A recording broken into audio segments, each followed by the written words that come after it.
Moving on to the Druid. Yeah, flat adds and percent of place. Moving on to the Druid. One of the worst good characters, I will say. Let's look here.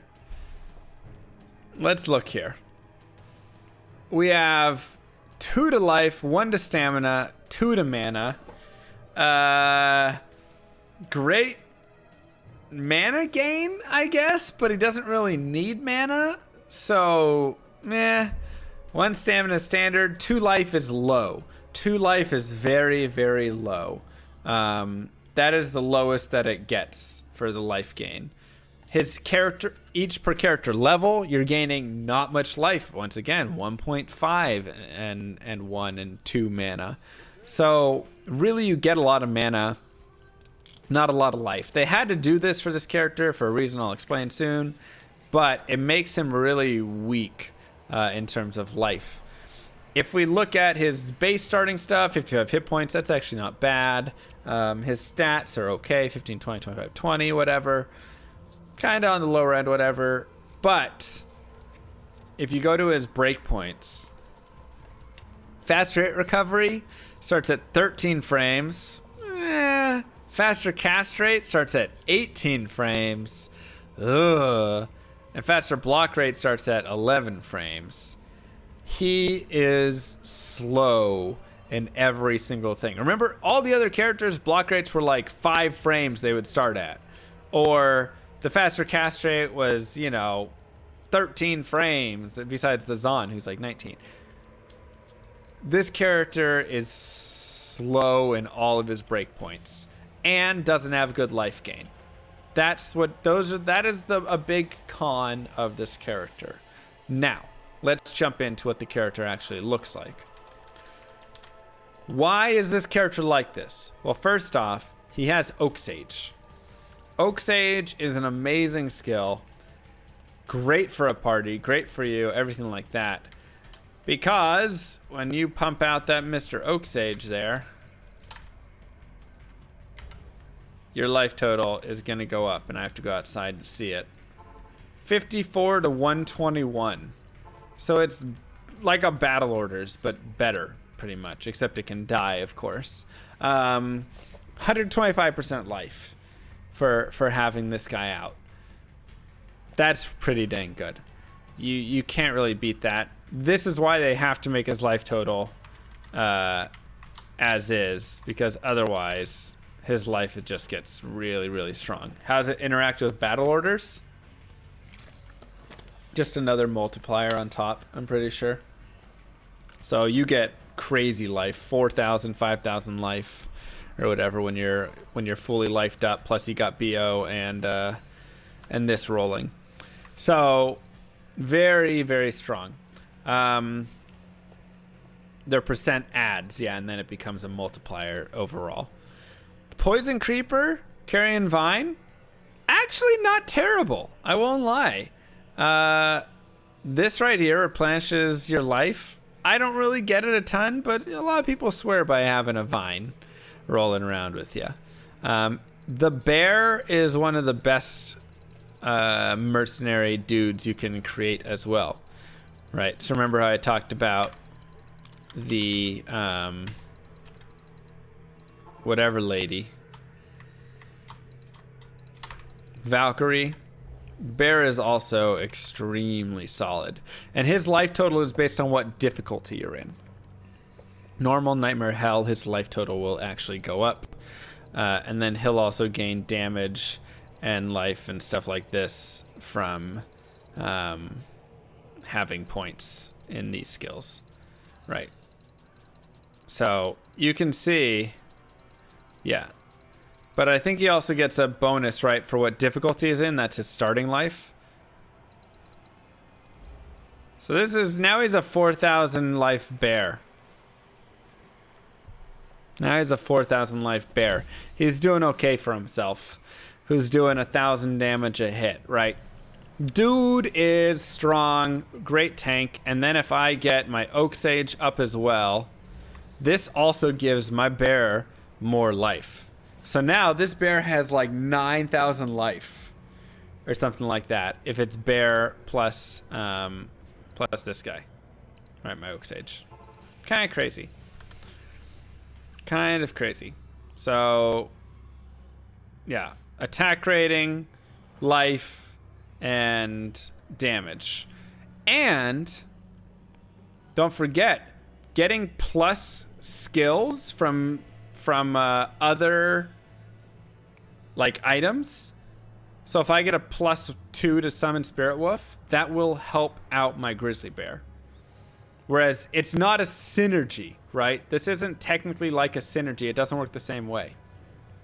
It's just the number of points, hard and soft skill points that you put in will help out with the other ones. So you can make insanely stacked summoning druids with those things.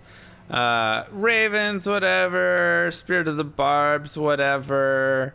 Heart of the Wolverine, whatever. I mean, really, I feel like you're running Oak Sage. You know, I've seen people run the other ones a little bit, but you're running Oak Sage because that life total is insane.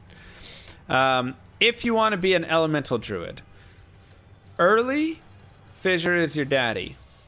Okay, this is probably one of the most OP skills in the game. Yeah, Ravens don't have a life bar, just a number of hits till they die. You just set it up, it's like a blizzard on the ground, things walk into it, and they die. Fissure is amazing, you can just roll right into it from Firestorm. Right? You just roll right into it from Firestorm, get yourself really good Fissure damage. You can do this early on. Very good. Volcano, not a great skill, but it can be okay if you put it right underneath a boss. So like you drop a bunch of volcanoes right underneath a bale or something, it can be okay.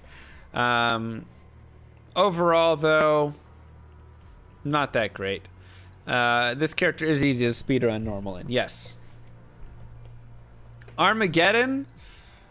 Does anybody actually make an Armageddon character? I feel like it's just a joke. It's just a slow drop of damage that follows you. It's bad. I made one once actually.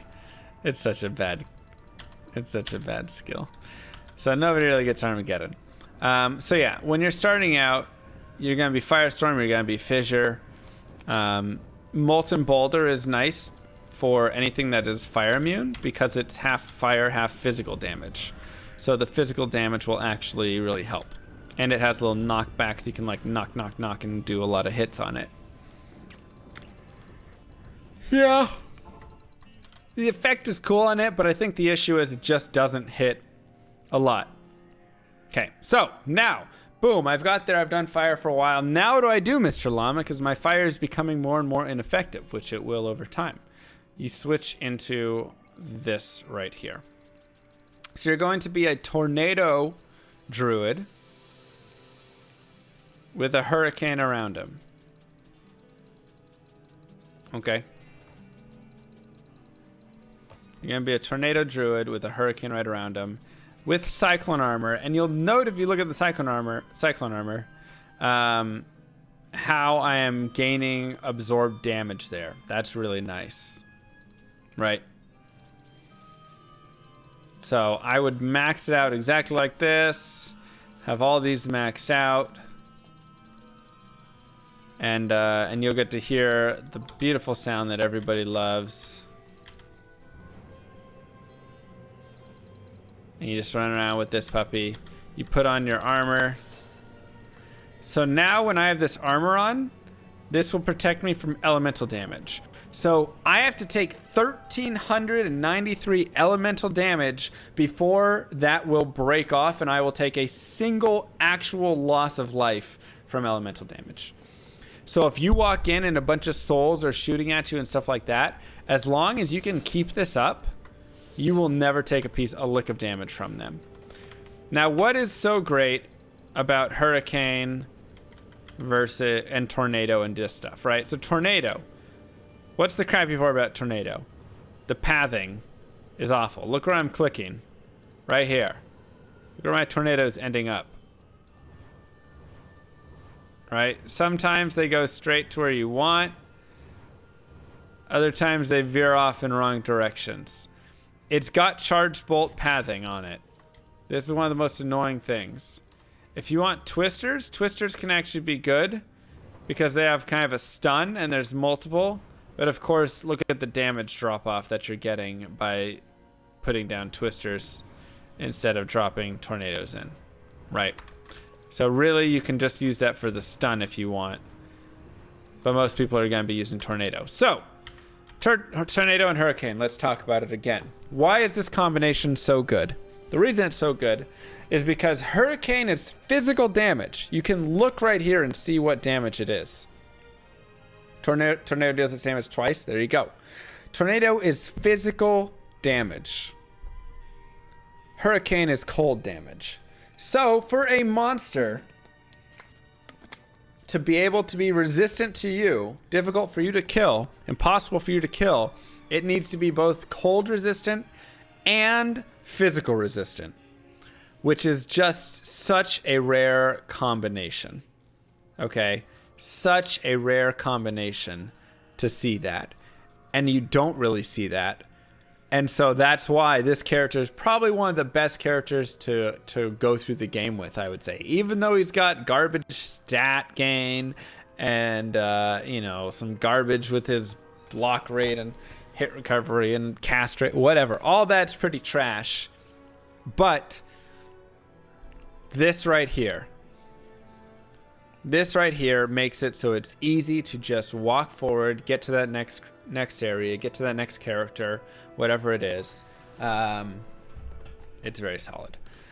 Now, if you don't want to do either of these, right, those are basically your two builds. You're going to do fire right there. You're going to do cold right there. You can run fire late game if you're, but it's not, you have to run that in very specific areas, right? So only a place where there's not really fire immunes could you run fire, but there's a lot of fire immunes there. There's the other options of being a bear druid or being a werewolf, right? You can be one or the other. You're going to be getting your lycanthropy, right? Because you want to be increasing that life and increasing the duration of it. You're going to be buffing up these for attack speed or for, damaged, whatever, right? Sorry, Ubio, I got two. And then rabies is a great skill. It has a spreading effect, so let's become a wolf. And when you're in wolf form, you're actually going to have different things from when you're in, like all those breakpoints are going to be different. So you'll want to go look that up. Let's go this way. So this is going to be rabies. We'll take a look at how rabies plays. Right. So rabies has that spreading effect where you hit one and you get to spread that poison to monsters around it, which is really nice. Really, really cool. Yo, thanks, OD. And thank you, Uriel, as well. So rabies good for that. Feral Rage is going to get you that life, that attack speed and get you life steal. If whereas Fury frames are still bugged, I don't know. What a lot of people like to do with this character, thank you Justify as well for the sub, appreciate that. What this people like to really do with this character is they get a really strong two-handed weapon. Then they go into wolf form and then they just, right, they just wail away. With probably not rabies in that case. They're probably doing like fury, right? When where form attacks either multiple adjacent targets or one target, right? So they're going in and they're getting their fury, and they have a really, really strong. Feral Rage is probably the best one, yeah, because it has the lifesteal on it, and the run walk speed and all that stuff's really nice as well. Yeah, I don't know if it's still bugged, but. Right, it's just like kind of like a zeal attack for a druid. So Fury's not bad. Rib Cracker, that's right. You get yourself a nice Rib Cracker. You can also put a bow or a crossbow there if you want. That's true. That's true. So just get a strong two-handed weapon, and you go in, and then Feral Rage, like I say, for the walk run speed, the lifesteal, damage, attack, whatever increase. Rabies, if you're having a lot of trouble and you just want to get your poison damage to hit once, right? Having trouble hitting, maybe you want to get that to hit and spread. And then Fury, it can be really good just for the amount of times that you can hit. You can do a lot of good damage with that. If you're Bear, Shockwave is pretty good crowd control. Look at the stun length on this. Right, like look at how much stun length I'm getting. I'm not getting a lot of damage from it. It's not there for damage. But let's go Bear form. So when I'm doing this, I send out that right there. Right there. Let's see if we can find a group. I guess I'm gonna kill them, unfortunately. But you can just get a stun. If you don't kill, you can just sit there, stun for, what is that, 11 seconds? I can stun for with that. Kind of crazy. And same sort of thing, I can spread out based on how far I shoot that shockwave. So not great for damage, but very good for that. I like Fire Claws. You get a lot of fire damage. You can keep all your fire damage, and you can still have some good damage right here. But this is, once again, I mean, the lifesteal for Hunger is kind of insane.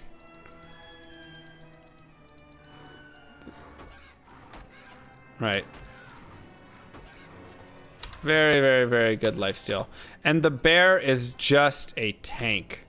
Absolutely is a tank. It's kind of insane how much life he has, right? This is 170% right there, and then you can get your max life up even more over there. So you're just boosting your life totals up like no other when you do that. So that's kind of a basic look in at the Druid, right? You can be a wolf, and you're probably using those. You can be a bear. You can be a wind druid that has that cold and physical damage, or you can be a fire druid. So that's kind of the four choices. I guess you could also be a summoner if you really want, right? And you can have that. Maul's not good. Maul's good that it has that stun, but that's all that it has, really, right? The damage is okay. I don't know. I haven't made a ton of bear druids, I won't lie. So when I made mine, I was using Fire Claws and kind of mix and matching. I think I was running Armageddon with it and, you know, kind of mess around. Hunger is really nice for all the lifesteal. So I didn't play it around a ton with things like Maul, honestly. But I mean, the damage, it doesn't look bad. It actually doesn't look bad for its increasing damage. So successive hits, increasing damage, it probably could actually be okay. But I haven't used a bear enough. You would have to look at a proper bear guide. I'm just saying it is a viable option. And like I say, with your summons, super OP, super OP. You know, and you can use you know, one of these if you want. These have very niche uses. Maul works great with Shockwave. There you go. And because people love a bunch of ravens, you can get your ravens up. And these have no HP. They're pretty garbage, but they do blinding hits for like no damage. So people like the ravens though. So that's kind of a look at the Druid right there, right? And some of the options. When I'm putting stuff in here, I'm never putting anything in energy on the Druid. I don't think ever. He can support himself easily with mana. His life, his gain, if we go back and look, his mana gain per level, it all works out to be enough. If I'm a shapeshifter, I'm probably putting a lot in dexterity. Otherwise, I'm probably just maxing out vitality on this guy. Something like that. All right.